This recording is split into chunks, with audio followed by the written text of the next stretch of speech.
Episode 451 to 460। अध्याय 451। पासा फेंका जा चुका है, भाग 1। उसने ये क्या किया? कॉनर ने गुस्से से मेज पर मुक्का मारा और लाल आंखों से एक खास तोते जैसे बंदर को घूरने लगा। ओलिवर, हम एक दूसरे को काफी समय से जानते हैं।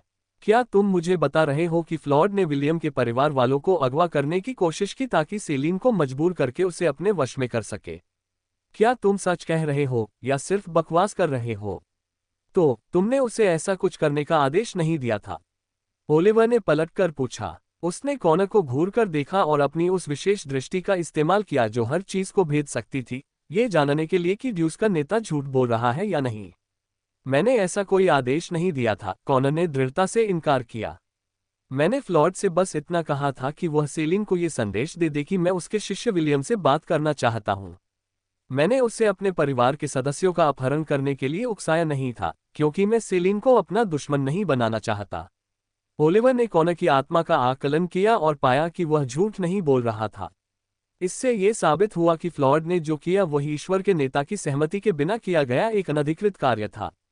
तो मुझे बताओ कॉनर, तुम विलियम से क्यों मिलना चाहते हो? ओलिवर ने पूछा। मैं लड़के से मिलने पर ही उसे कारण बताऊंगा, कॉनर ने जवाब दिया। समय बहुत महत्वपूर्ण है ओलिवर। जितनी जल्दी मैं लड़के से बात करूंगा उतनी जल्दी हम किसी समझौते पर पहुंच सकते हैं। मैं तुम्हें हमारी मुलाकात के लिए समय और स्थान चुनने की छूट देता हूं। तुम सेलिन या जिसे चाहो उससे साथ ला सकते हो, लेकिन लड़का वहां होना ही चाहिए, बस। ओलिवर ने कॉनर को आखिरी बार देखा और फिर अपने कार्यालय की खिड़की की ओर उड़ गया। आज का दिन खत्म होने से पहले मैं तुम्हें ढूंढने आऊंगा, ओलिवर खिड़की के पास से उड़ते हुए बोला। मैं तुम्हें लड़के का जवाब बता दूंगा। योजक चिन्ह, रॉयल अकादमी के मार्शल डिवीजन के अंदर। तो ये हेड प्रीफेक्ट का कमरा है, सेलिन ने प्रशंसा में सिर हिलाया। बुरा नहीं है। सुंदर एल्फ विलियम के किंग साइज बेड पर बैठी थी और उसने कमरे को एक पैनी नजर से देखा। ये बहुत दुर्भाग्यपूर्ण है कि मैं इसे 1 साल तक इस्तेमाल नहीं कर पाया, विलियम ने अपने गुरु के सामने कुर्सी खींचते हुए कहा। मैंने सोचा था कि मेरा अकादमी जीवन सुखमय होगा।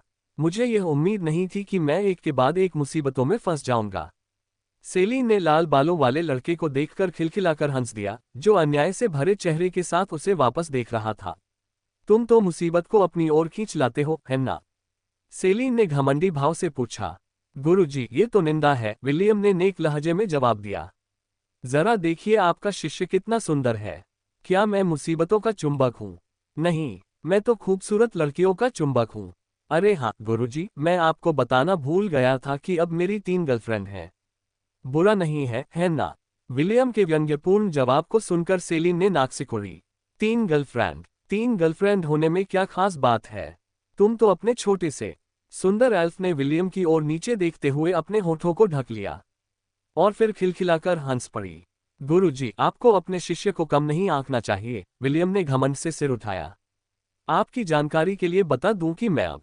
विलियम अपनी बात पूरी नहीं कर पाया, क्योंकि अगर वह सेलिन को बताता कि उसने सपने में ही हद पार कर ली थी और वयस्कता में कदम रख दिया था, तो वह एक हारे हुए इंसान जैसा लगता।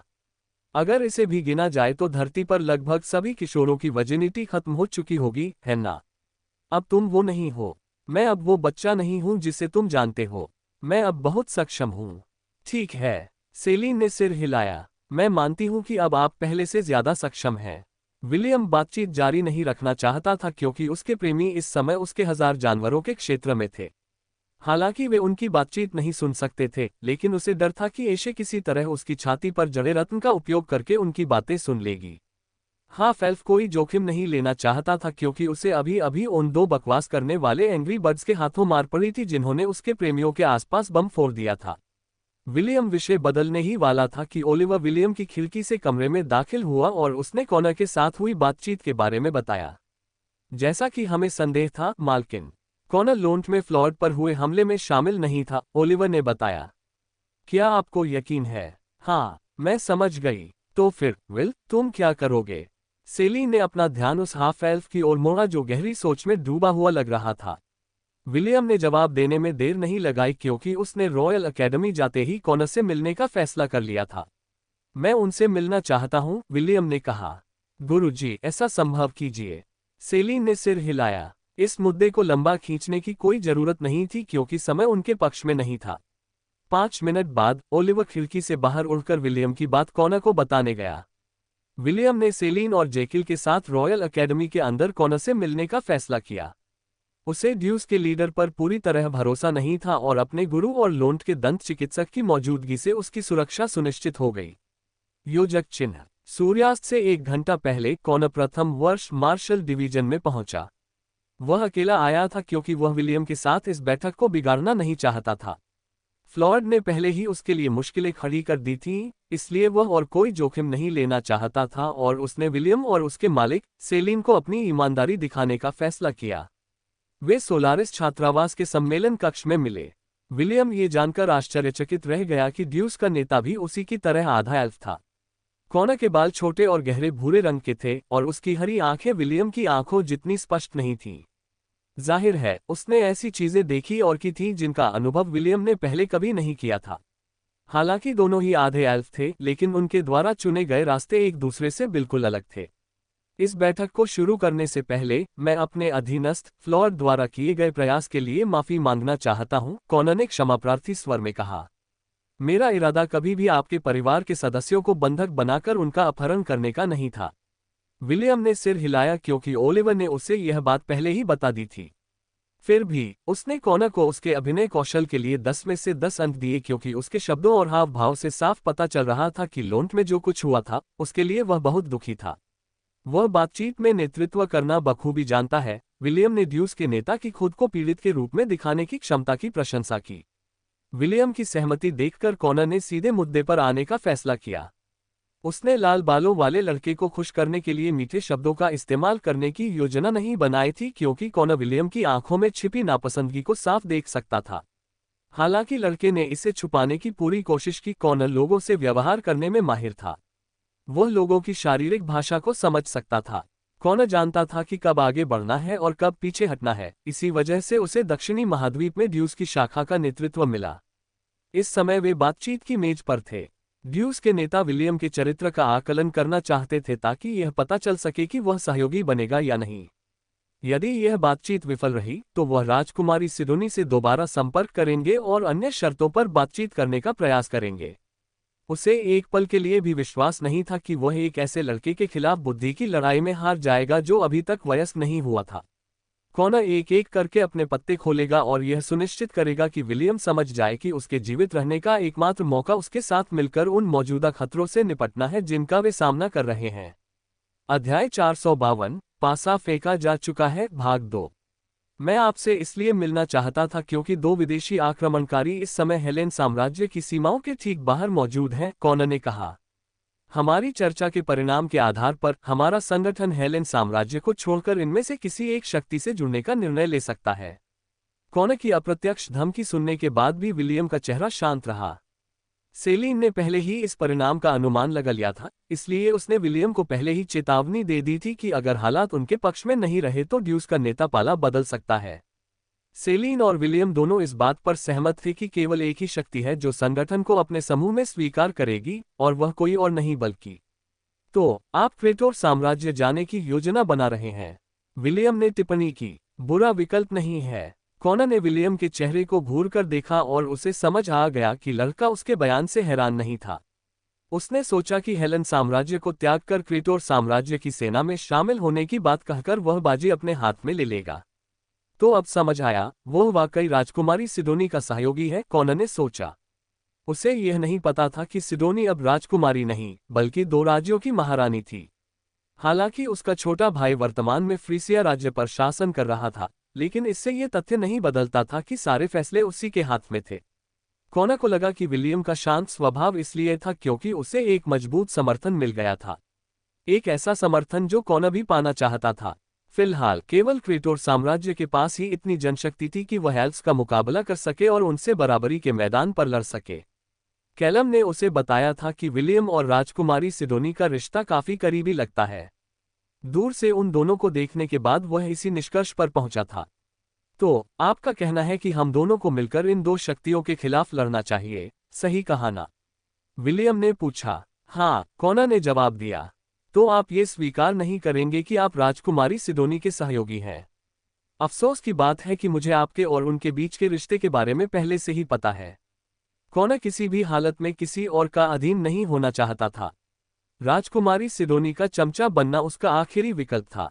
विलियम के साथ इस बातचीत से वह यही हासिल करना चाहता था कि हाफ एल्फ से निपटने के लिए उसके साथ काम करने को तैयार हो जाए और क्रेटोर साम्राज्य के साथ एक अनाक्रमण संधि हो जाए।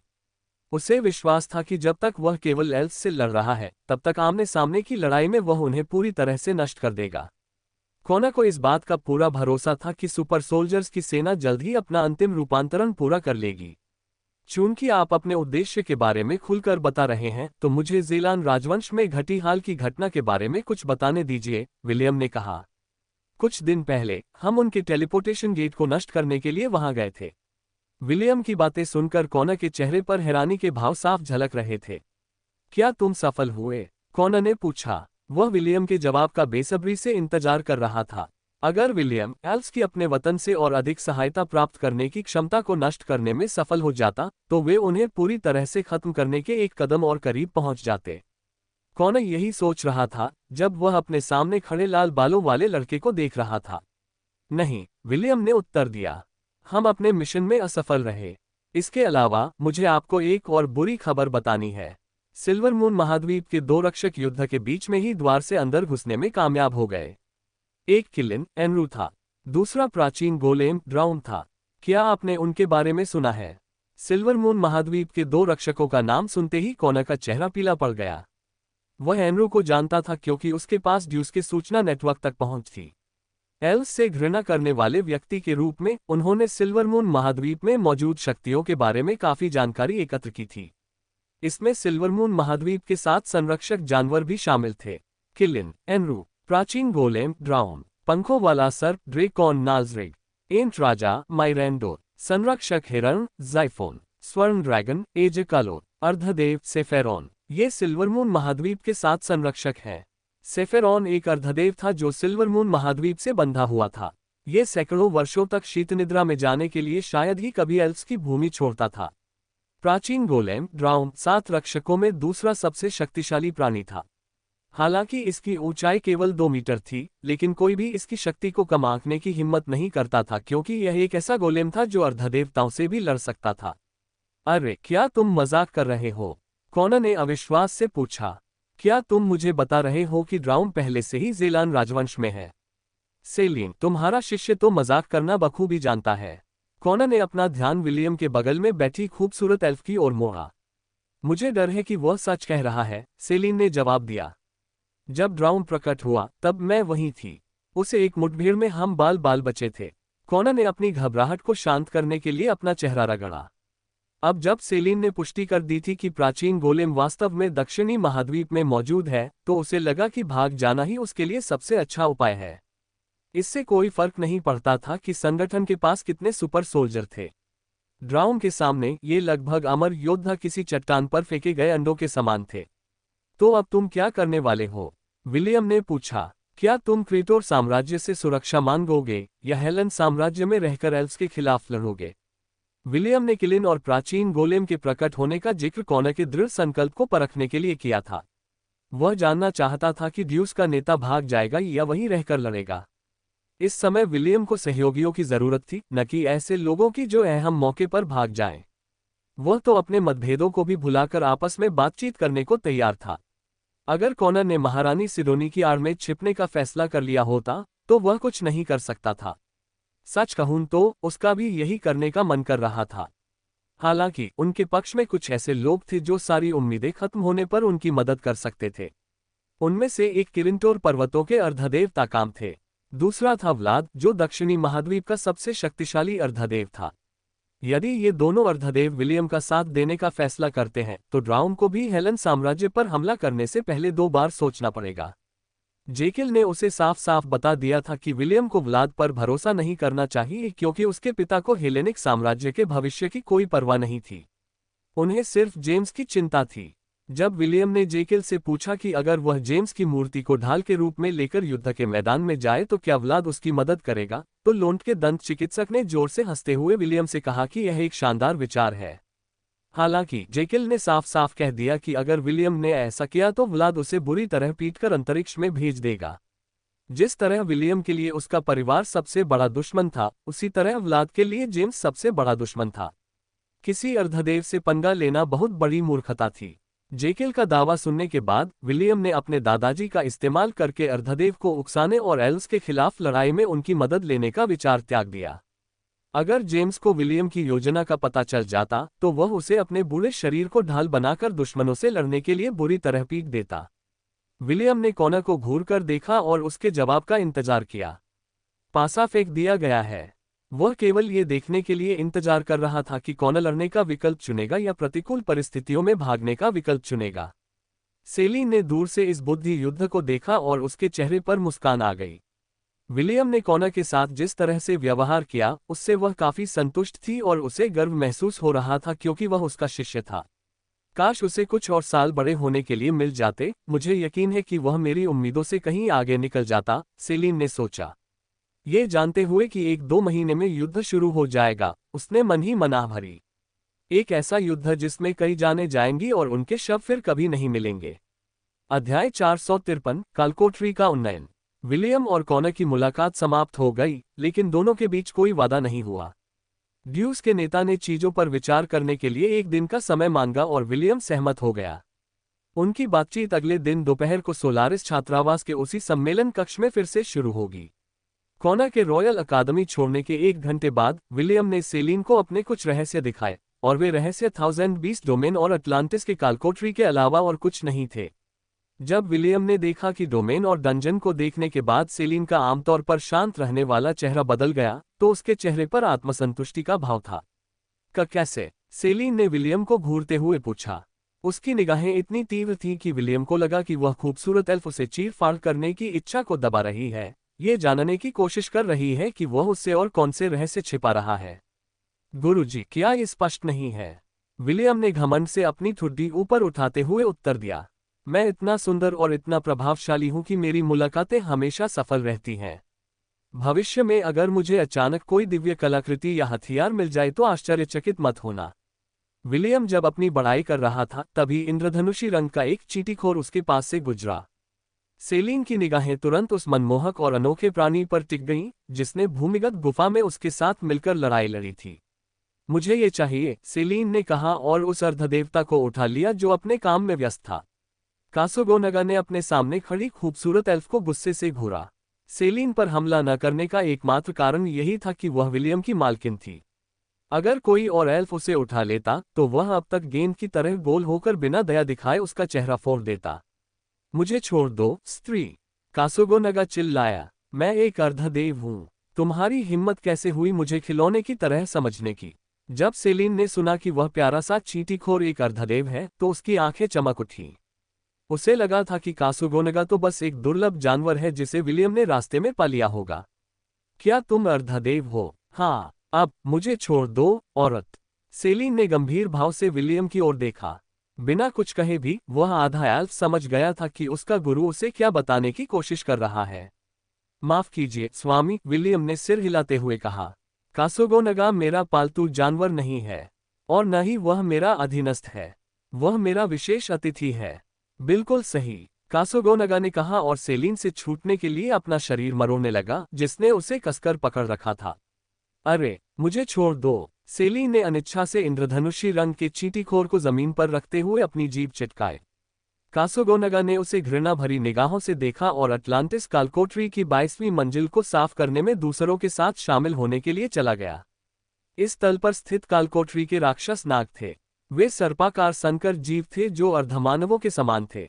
वे सभी श्रेणी सी निम्न के राक्षस थे और विलियम के झुंड और सेना के अधिकांश सदस्यों के लिए एक योग्य चुनौती साबित हो रहे थे। स्कैड्रेज रक्तचील आकाश से नीचे उतरते हुए एक जोरदार चीख मारी। उसने अपने सामने मौजूद नाग पर लाल रंग के हवा के तेज गोले छोड़े, जिससे वह टुकड़ों में कट गया। नागा ज्यादा प्रतिरोध नहीं कर सका क्योंकि ब्लड ईगल का रैंक अप क्लास बी मध्य था। स्कैड्रेज जमीन पर उतरा और खुशी खुशी अपने शिकार को खाने लगा। ये ब्लड वाइवरन जैसा एक जानवर था जो राक्षसों को खाकर खुद को मजबूत बना सकता था और नई क्षमताएं हासिल कर सकता था। विलियम ने दूर से ब्लड ईगल पर एक नजर डाली। अगर उसके पास और गॉड पॉइंट्स होते तो वह और हाइपीरियन ट्री खरीदकर ब्लड ईगल्स का एक दस्ता बना लेता जो विलियम की एलीट एयर यूनिट के रूप में काम करता। सेलिन को 1020 डोमेन और अटलांटिस के कालकोटरी में बहुत दिलचस्पी थी। इसी वजह से उसने विलियम से साफ कह दिया कि वह फिलहाल उसके विला में ही रहेगी।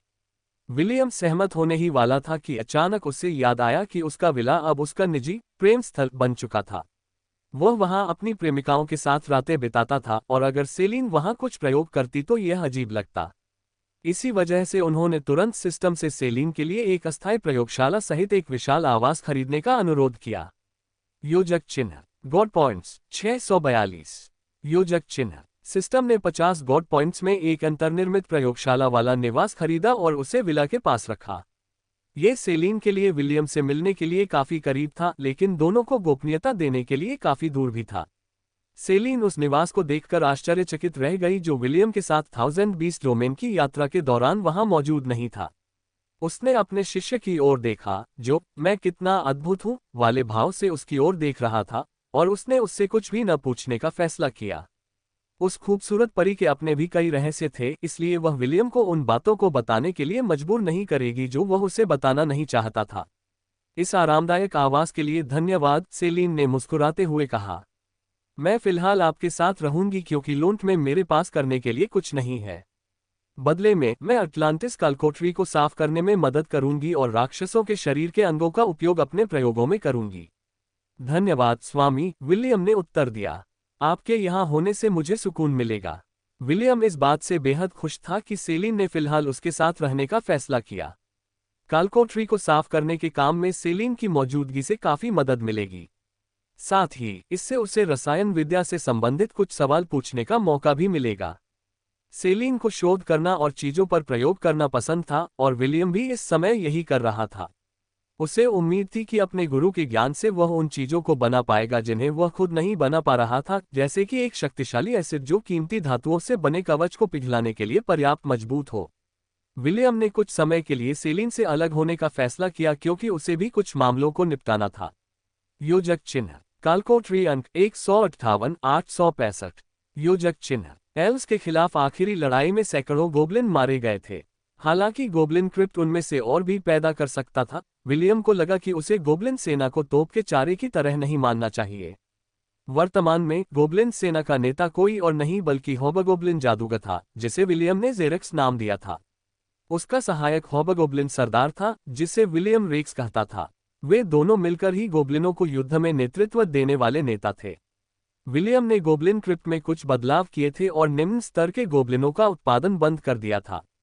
उसने उनकी जगह अधिक शक्तिशाली गोब्लिनों को शामिल किया जो उसकी सेना का मुख्य आधार बन गए। विलियम ने इनकी संख्या भी बढ़ा दी थी।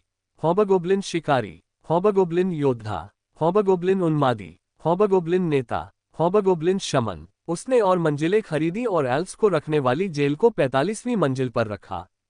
विलियम ये जानकर हैरान रह गया कि टेलीपोर्टेशन गेट्स को नष्ट करने की लड़ाई में कई एल्फ प्रतिभाओं को मारने के बाद उसे बहुत सारे अंक मिले थे। इससे हाफ एल्फ को गोब्लिन क्रिप्ट में और मंजिलें जोड़ने और उसे एक और विशेष अपग्रेड देने की अनुमति मिल गई। मूल रूप से 31वीं मंजिल और उससे ऊपर केवल खतरनाक गोब्लिन कुत्ते ही पैदा होते थे।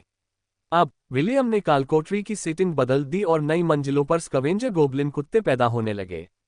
ये खतरनाक गोब्लिन कुत्ते का विकसित रूप थे और शक्तिशाली श्रेणी बी निम्न के राक्षस थे जो अब विलियम की गोब्लिन सेना के वाहन के रूप में काम करेंगे। विलियम ने इनकी उत्पादन दर बढ़ा दी ताकि गोब्लिन सेना के प्रत्येक सदस्य के पास अपना वाहन हो।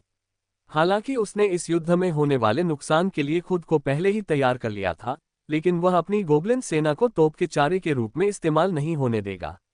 वह ये सुनिश्चित करेगा कि उनकी सेना पूरी तरह से सुसज्जित हो ताकि अगली बार जब वे युद्ध के मैदान में आमने सामने हो तो वे उसके दुश्मनों को आतंकित कर सकें। अध्याय 454 हेलन साम्राज्य के दो राजकुमारों का भाग्य। राजकुमार लियोनेल और राजकुमार रूफस अनायशा राजवंश की राजधानी वेरिटास पहुंचे। दोनों ने अपने पद के अनुसार वस्त्र धारण किए थे क्योंकि कौन महारानी सिडोनी पर कोई बुरा प्रभाव नहीं डालना चाहता था। क्रेटोर साम्राज्य के युवा योद्धा दोनों राजकुमारों को सिंहासन कक्ष तक ले गए ताकि वे युवा महारानी से मिल सकें, जो उनकी सेना की पूर्ण कमान संभाल रही थी। राजकुमार लियोनेल महल के चौड़े गलियारों में उत्सुकता से चल रहे थे। पहले तो उन्हें लगा कि संगठन ने आखिरकार उन्हें खत्म करने का फैसला कर लिया है, लेकिन जब उन्हें बताया गया कि उन्हें अनायशा राजवंश की वर्तमान शासक राजकुमारी सिडोनी के पास बंधक के रूप में भेजा जाएगा, तो उन्हें राहत मिली। मुझे पता था कि राजकुमारी मेरी परवाह करती है, राजकुमार लियोनेल ने फुर्ती से चलते हुए सोचा। शायद अब उन्हें समझ आ गया है कि मैं ही एकमात्र ऐसा पुरुष हूं जो उनकी बुद्धि और सुंदरता के बराबर है। उनके पीछे राजकुमार रूफस चल रहे थे, जिनके चेहरे पर गंभीर भाव थे। राजकुमारी के प्रति आसक्त अपने बड़े भाई के विपरीत हेलेन राजवंश के दूसरे राजकुमार को केवल भय का अनुभव हो रहा था। उसे लगा कि महाद्वीप की सबसे खूबसूरत युवती से मिलने के बजाय ड्यूस की जेलों में से किसी एक कोठरी में रहना कहीं अधिक सुरक्षित है। राजकुमार रूफस महारानी सिडोनी के आकर्षण की शक्ति से पहले से ही परिचित था। चूंकि वह उनके बड़े भाई की चहेती थी, इसलिए दूसरे राजकुमार ने भी उसके बारे में जानकारी जुटा ली थी। वे दोनों सिंहासन के लिए प्रतिद्वंद्वी थे। अपने प्रतिद्वंदी की कमजोरियों को जानना स्वाभाविक ही था। राजकुमार रूफस के लिए महारानी सिडोनी से मिलना फांसी के तख्ते पर जाने जैसा था।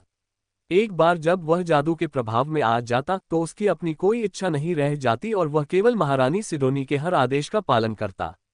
चाहे कुछ भी हो जाए, मैं आंखें नहीं मिलाऊंगा। राजकुमार रूफस ने मन ही मन कसम खाए। मुझे परवाह नहीं कि मेरा यह मूर्ख भाई एक बेजान कठपुतली बन जाए। मैं अब भी रेबेका को देखना चाहता हूं। मैं जादू के प्रभाव में नहीं आऊंगा।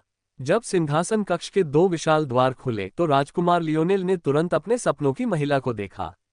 महारानी सिडोनी सोने के सिंहासन पर बैठी थी और युवराज को मधुर मुस्कान के साथ देख रही थी।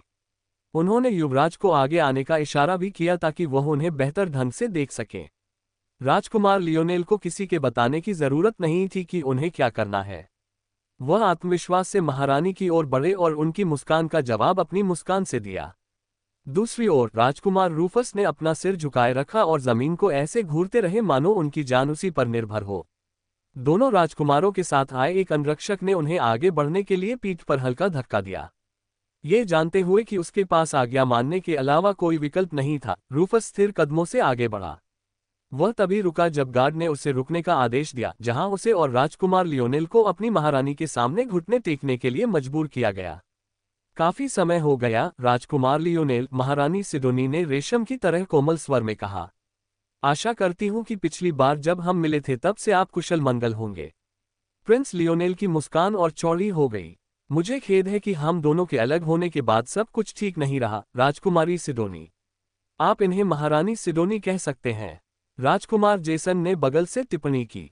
राजकुमार जेसन को राजकुमार लियोनेल के चेहरे पर दिख रही चापलूसी भरी अभिव्यक्ति पसंद नहीं आई, क्योंकि वह महारानी के प्रति अपनी श्रद्धा का खुलकर प्रदर्शन कर रहा था, जिसे उसने पहले ही अपने दिल में अपना मान लिया था।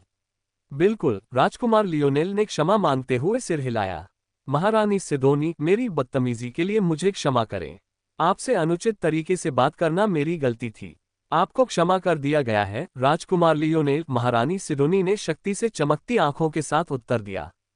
क्या आपको रेवेनलॉर्ड गढ़ में ड्यूस के सदस्यों को दिया गया आपका आदेश याद है? मैं भला कैसे भूल सकता हूँ। राजकुमार लियोनेल ने युवा महारानी को प्रेम भरी निगाहों से देखा। मैंने उन्हें आपको पकड़ने और मेरे कमरे में लाने के लिए कहा था, ताकि मैं आप पर अपना प्यार बरसा सकूं। हेलन साम्राज्य का युवराज पूरी तरह से मोहित हो चुका था और चाहकर भी वह झूठ नहीं बोल सकता था। हरामखोर, राजकुमार जेसन ने क्रोध में चिल्लाते हुए अपनी तलवार म्यान से निकाली। मैं तेरा घिनौना जीवन समाप्त कर दूंगा। राजकुमार जेसन राजकुमार लियोनेल का सिर काटने ही वाला था कि एक शब्द ने उसे वहीं रोक दिया। रुको। महारानी सिडोनी के आदेश में उनकी दिव्यता का संकेत था, जिससे राजकुमार जेसन का दिल कांप उठा और उसे अपना हमला रोकने के लिए मजबूर होना पड़ा। क्या आप मुझ पर अपना प्यार बरसाना चाहते हैं? महारानी सिडोनी ने पूछा। राजकुमार लियोनेल ने सिर हिलाया, क्योंकि उसकी मोहक आवाज से उसके दिल के तारे एक करके झिलमिला रहे थे। मैं हमेशा से चाहता था कि तुम मेरी पत्नी बनो। इतने सालों से इंतजार कर रहा हूं। जब से मैंने उस शिकार अभियान के दौरान तुम्हारी जान बचाई है, मेरा दिल सिर्फ तुम्हारा है और किसी और का नहीं। राजकुमार लियोनेल की आवाज उनके उमड़ते हुए भावों और जोश से इतनी भरी हुई थी कि सिंहासन कक्ष में बैठे लोग उन्हें अलग अलग भावों से देख रहे थे। कुछ उनकी प्रशंसा कर रहे थे, कुछ उनसे घृणा कर रहे थे, जबकि कुछ उन पर तरस खा रहे थे। ये युवक युवतियां भी युवा महारानी से प्रेम करने लगे थे और वे एक दूसरे को प्रेम प्रतिद्वंद्वी मानते थे। राजकुमार को वर्षों से चले आ रहे अपने प्रेम को खुलेआम स्वीकार करते देख वे ईर्ष्या से भर गए। मैं समझ गई। महारानी सिडोनी की आंखें सामान्य हो गईं और उन्होंने युवराज को मुस्कुराते हुए देखा। इतने वर्षों तक मुझसे प्रेम करने के लिए धन्यवाद। अभी हम एल्स और कुछ हद तक आपके राज्य की जनता के खिलाफ युद्ध लड़ रहे हैं। क्या आप मेरी सेवा करना और मेरे लिए लड़ना चाहेंगे? बिल्कुल। राजकुमार लियोनेल ने महारानी सिडोनी के सामने झुकते हुए अपनी मुट्ठी अपनी छाती पर रखी, मानो कोई योद्धा अपनी वफादारी की शपथ ले रहा हो। I, Prince Lionel Arthur V. Helen, hereby swear upon my honor that I will fight for you, your majesty till I draw my last breath, Prince Lionel said with determination. Your enemies will be my enemies and I will use my heart and body to ensure that no harm will fall on your body. This I swear with my life. Empress Sidonie nodded her head in satisfaction as he made a gesture for Prince Lionel to stand.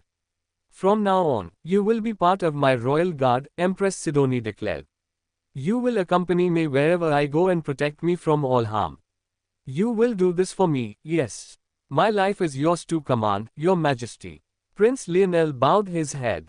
Stand 5 steps to the left side below my throne. From this day forward that will be your place. Yes, your majesty. Prince Lionel walked towards his designated position with a smile. Several other young men and women stood along the steps that led to Empress Sidonie's throne. Standing on the right side of her throne was the Archmage of the Crater Empire, while 2 sword saints stood behind her throne. On her left stood Priscilla. She was Empress Sidonie's loyal retainer and one of her most trusted advisors. Prince Jason, on the other hand, stood farther away to prevent himself from being too affected by Empress Sidonie's charm. After Prince Lionel stood in his place, the young empress shifted her attention to the second prince of the Hellen Kingdom who had his head bowed and looking at the floor. Prince Rufus, do you want to regain your freedom? Empress Sidonie asked. Her soft, yet teasing voice made Prince Rufus' heart tremble. Even without looking at her, my heart can't stop itself from beating wildly inside my chest, Prince Rufus thought with worry as beads of sweat started to appear on his forehead. Your Majesty, I would like to regain my freedom, Prince Rufus replied. The 2 of us have no grudges to each other and I pray that you show your mercy upon me. Empress Sidonie rested her right cheek over the palm of her hand. To be perfectly honest, she didn't know what to do with the second prince of the Hellen Kingdom. Unlike the crown prince, Prince Rufus had been very polite to her when she was the guest of their kingdom. Also, she could somehow tell that the prince already had someone in his heart.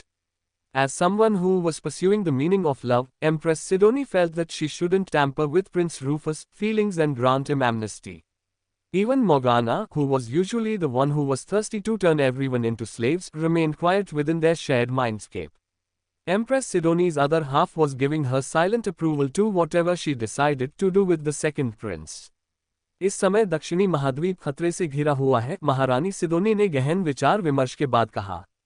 आप यहाँ मेरे अतिथि के रूप में रहेंगे और आपके पद और प्रतिष्ठा के अनुरूप आपका अभिनंदन किया जाएगा। आज से आप राजमहल के बाएं भाग में ठहरेंगे। आपकी दैनिक आवश्यकताओं की देखभाल के लिए आपको एक दासी और एक परिचारिका भी दी जाएगी। राजकुमार रूफस ने राहत की सांस ली क्योंकि वह समझ गया था कि महारानी ने उसे बख्शने का फैसला किया है। महाराज, आपकी दया और उदारता के लिए धन्यवाद, राजकुमार रूफस ने उत्तर दिया। मैं आपकी इच्छा का पालन करने और अपने कक्ष में रहने का वादा करता हूँ। भविष्य में, यदि भाग्य ने अनुमति दी तो मैं अपने प्राणों की शपथ लेकर इस कृपा का प्रतिफल दूंगा। अच्छा, आशा है आप अपना वचन निभाएंगे, राजकुमार रूफस। जी महाराज, मैं ऐसा ही करूंगा। महारानी सिडोनी ने अंगरक्षकों को इशारा किया कि वे दूसरे राजकुमार को उनके नए आवास तक ले जाएं। जब सिंहासन कक्ष के दोनों विशाल द्वार उसके पीछे बंद हो गए, तभी राजकुमार रूफस ने चैन की सांस ली। भाई, तुमने जिस महिला को चुना है, वह बहुत ही खूंखार है। राजकुमार रूफस का शरीर अनजाने में कांप उठा जब उन्हें शाही महल के बाएं भाग की ओर ले जाया गया। हेलन साम्राज्य के दूसरे राजकुमार को पता था कि उनके बड़े भाई का भाग्य अब तय हो चुका है। हालांकि उनके बीच भाईचारे का कोई प्रेम नहीं था, फिर भी उन्हें अपने उस भाई पर दया आती थी जिसने हेलन साम्राज्य के सिंहासन पर दावा करने के लिए अपनी पूरी ताकत लगा दी थी। अब वह राजा बनने के उम्मीदवार नहीं रहे। अब वह एक गुलाम था जिसने अपनी आज़ादी खो दी थी। एक गुलाम जो कुत्ते के समान था, जिसकी एकमात्र इच्छा अपने मालिक के पैर चाटना थी। एक गुलाम जिसका भाग्य उस खूबसूरत मालकिन के मिजाज पर निर्भर करेगा जिसकी वह अब सेवा करता था। राजकुमार रूफस ने अपने मन में मौन प्रार्थना की जब उनका संयम वापस लौट आया। उन्होंने प्रार्थना की कि यदि महारानी सिडोनी कभी उनके भाई की जान लेने का फैसला करें, तो यह एक त्वरित मृत्यु हो, न कि धीमी और दर्दनाक। अध्याय 455, कोना के विकल्प। कॉनर अपने कार्यालय की दीवार पर लगे दक्षिणी महाद्वीप के नक्शे को घूर रहा था। विलियम से बात किए हुए 2 घंटे बीत चुके थे और वह सोच रहा था कि आगे क्या करना है। पश्चिम की ओर हेलेन साम्राज्य की बाहरी सीमाएं स्थित थीं। उत्तर दिशा में अनायशा राजवंश स्थित था। दक्षिण में ज़ेलान राजवंश का शासन था। अंत में सुदूर पूर्व में स्थित फ्रीसिया साम्राज्य। दक्षिणी महाद्वीप को आपस में बांटने वाली 4 शक्तियां एक गतिरोध में फंसी हुई थीं। महाद्वीपीय मंत्र के सक्रिय होने के बाद इन चारों शक्तियों ने अपने नेताओं को खो दिया और अराजकता में डूब गईं। वर्तमान में फ्रीसिया साम्राज्य और अनायशा राजवंश महारानी सिडोनी के अधीन थे। उन्हें क्रेटोर साम्राज्य का समर्थन प्राप्त था और असंख्य चींटियों की रानी की बदौलत उनके पास अपनी भी काफी बड़ी सेना थी।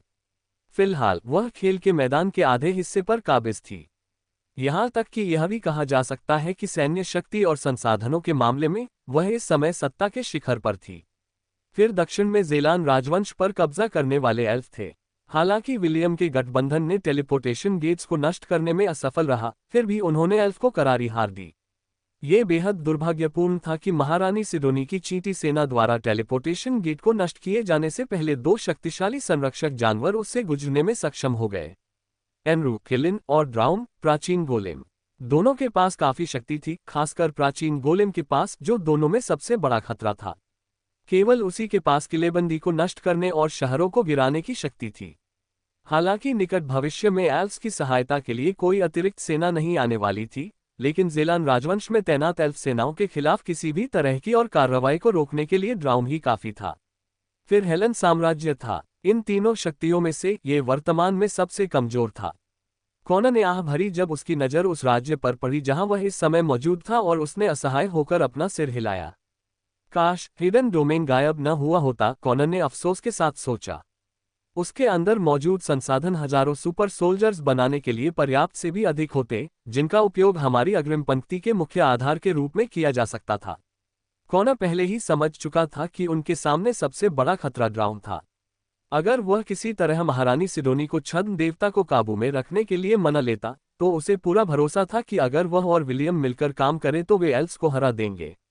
समस्या यह है कि मुझे सेलिन के शिष्य की ताकत का अंदाजा नहीं है, कॉनर ने सोचा। चूंकि उन्होंने टेलीपोर्टेशन गेट को नष्ट करने के लिए पूर्वव्यापी हमला किया था, इसका मतलब है कि उनके पास एक सेना या कुछ इसी तरह की ताकत है जो सिल्वरमून महाद्वीप से अतिरिक्त सहायता बुलाने के अपने साधनों की रक्षा के लिए तैनात एल्विन रक्षकों को हराने के लिए पर्याप्त है।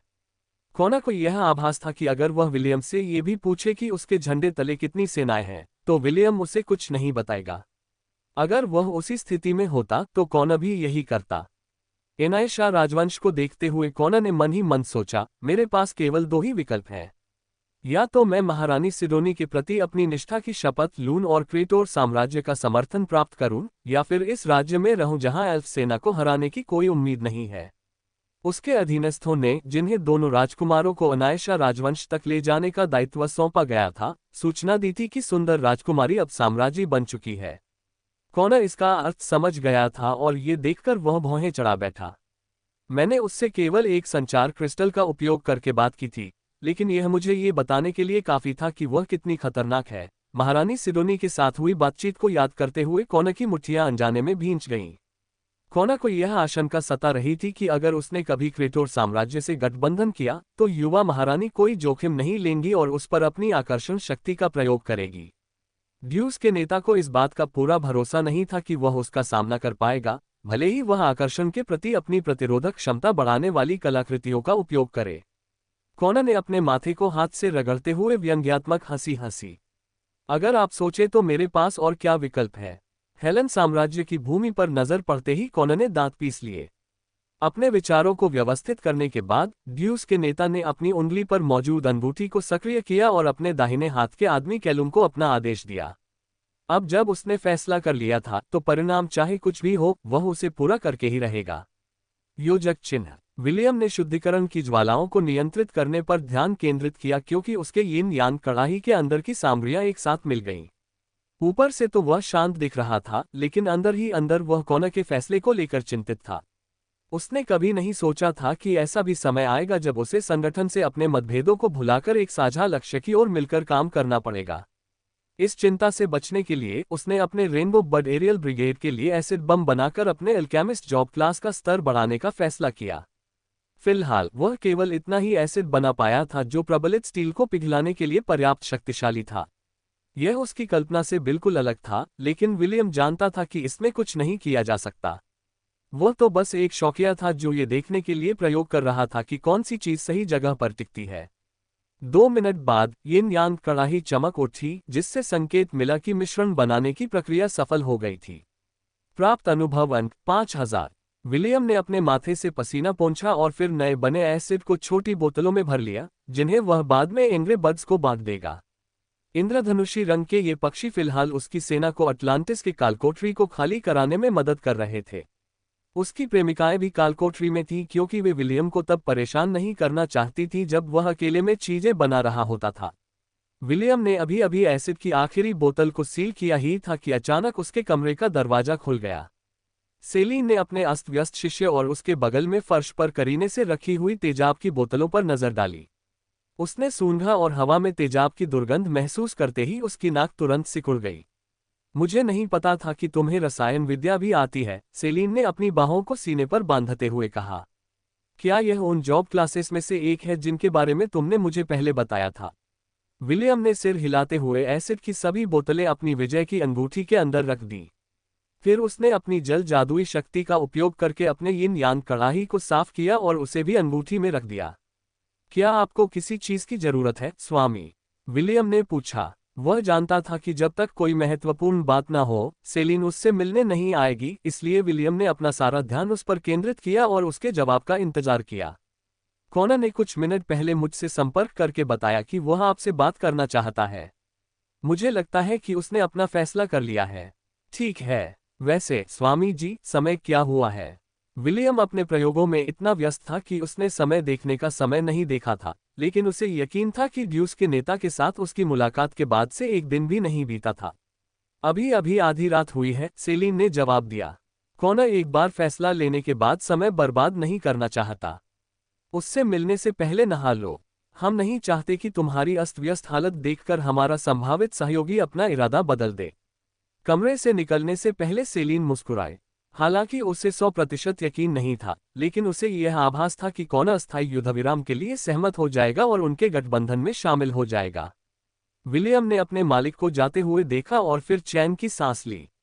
उसे उम्मीद थी कि कॉनर फैसला लेने से पहले सुबह तक इंतजार नहीं करेगा, और ऐसा लग रहा था कि उसने कॉनर को सही समझा था। लाल बालों वाला लड़का अपने मालिक की इच्छा के अनुसार स्नान करने के लिए बाथरूम की ओर चल पड़ा। तो फिर मुझे आश्चर्य है कि उसने क्या विकल्प चुना होगा। विलियम ने शॉवर का नॉब घुमाते हुए सोचा, जिससे ठंडा पानी उसके शरीर पर गिरने लगा। यह सिर्फ कॉनर ही नहीं था जो दुविधा में फंसा था, विलियम भी वही था। अगर कॉनर ने उसके साथ गठबंधन करने का फैसला किया, तो उसके पास टाइटैनिक ट्रोलहाउंड की स्थिति को नजरअंदाज करने के अलावा कोई विकल्प नहीं होगा। जो फ्लॉयड नामक व्यक्ति से बदला लेने पर तुला हुआ था, वही व्यक्ति जो उसके उत्परिवर्तन के लिए जिम्मेदार था।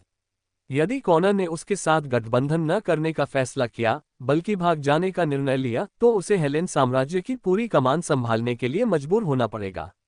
राजा, राजकुमारों, प्रधानमंत्री और प्रथम शूरवीर दल के कमांडर की अनुपस्थिति में विलियम स्वतः ही हेलेन साम्राज्य के नए शासक बन गए।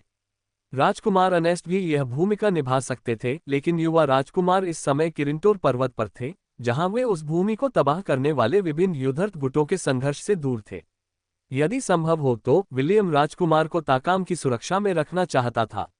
इस तरह यदि कभी राज्य शत्रु के हाथों में चला जाए, तो राजकुमार को अपना अधिकार वापस पाने का मौका मिल सके। अंगोरिया युद्ध सम्राट के प्रतीक चिन्हों से युक्त उड़ने वाली गाड़ी लोंट में उतरी। विलियम और कॉनर द्वारा अपने गठबंधन की शर्तों को अंतिम रूप देने के 3 दिन बाद, उन्होंने राजकुमार अलारिक को ड्यूस के साथ अपने सहयोग के विवरण के बारे में सूचित करने के लिए अपने गृहनगर वापस जाने का फैसला किया। जैसा कि उन्हें उम्मीद थी, राजकुमार अलारिक उस संगठन के साथ काम करने से खुश नहीं थे जो इस सारी गड़बड़ी के लिए जिम्मेदार था। हालांकि ज़ेलान राजवंश के युवराज ये भी समझते थे कि एल्फ सेना के खिलाफ जीत हासिल करने का यही उनका एकमात्र मौका था। बहुत अच्छा, राजकुमार अलारिक ने उत्तर दिया। हम कॉनर से समन्वय करने के लिए ग्लैडियोलस शहर जाएंगे। आपका क्या इरादा है? आप क्या करने वाले हैं? मैं युद्ध में हमारी सहायता के लिए सहयोगियों की तलाश जारी रखूंगा, विलियम ने कहा। हालांकि वर्तमान में हमें एल्फ से खतरा है, लेकिन हम अभी भी नहीं जानते कि क्रिटोर साम्राज्य क्या सोच रहा है। ये भी संभव है कि वे दक्षिणी महाद्वीप पर पूर्ण प्रभुत्व स्थापित करने की योजना बना रहे हों। राजकुमार अलारिक ने आह भरी। ये भी उनके मन की चिंताओं में से एक थी। केवल एल्फ ही नहीं, बल्कि क्रेटोर सेना भी अपने वतन से अतिरिक्त सेना बुलाने की योजना बना रही थी। विलियम और राजकुमार अलारिक ने एक दूसरे को देखकर एक समझदारी भरी नजर साझा की। ये पूरी तरह संभव था कि क्रेटोर साम्राज्य हेलेन साम्राज्य और एल्फ्स के बीच आपसी संघर्ष के खत्म होने का इंतजार कर रहा था, ताकि वे उन पर हमला कर सकें। वे फिलहाल फायदे की स्थिति में थे और एक बार जब वे अपना कदम उठाएंगे, तो इससे हर दिशा में हलचल मच जाएगी। तुम आकर्षण के प्रति कितने प्रतिरोधी हो? राजकुमार अलारिक ने अचानक बिना किसी कारण के पूछा। विलियम मुस्कुराया क्योंकि वह पहले से ही जानता था कि युवराज क्या सोच रहा है। क्या आप चाहते हैं कि मैं महारानी सिडोनी से मिलने जाऊं और उनसे मदद मांगूं? राजकुमार अलारिक ने सिर हिलाया। एक साथी मनुष्य होने के नाते किसी दूसरी जाति के खतरे के खिलाफ एकजुट होना स्वाभाविक ही है। अगर हम उसकी मदद से एल्फ सेना का सफाया कर सके तो ये हमारी ही जीत होगी।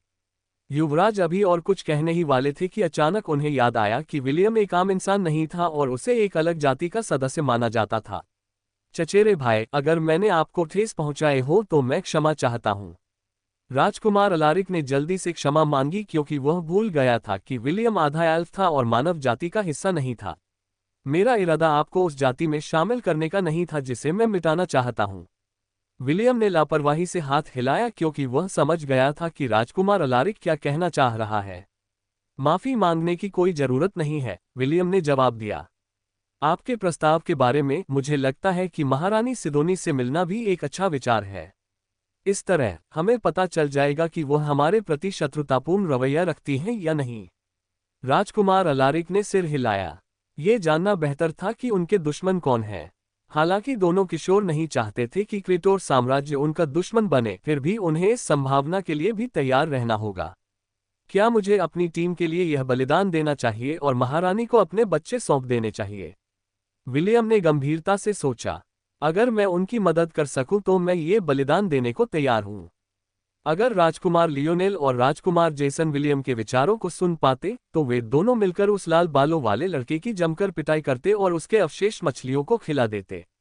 वे यह मानने को तैयार नहीं थे कि उनकी प्रिय महारानी विलियम की मदद करेगी अगर वह अपने बच्चों को उन्हें सौंपने के लिए राजी हो जाए। वास्तव में वे उस अर्धएल्फ के बाल छूने से पहले ही उसे टुकड़े टुकड़े कर देंगे। योजक चिन्ह। इस बीच ज़ेलान राजवंश के उत्तरी क्षेत्रों में एक महत्वपूर्ण बैठक हो रही थी। केवल अनायशा वंश की असंख्य चींटियों की रानी ही योद्धा चींटियों को टेलीपोर्टेशन गेट पर हमला करने का आदेश दे सकती थी, अलेंडोर ने दृढ़ विश्वास के साथ कहा। इस समय वे हमारे सामने सबसे बड़ा खतरा हैं।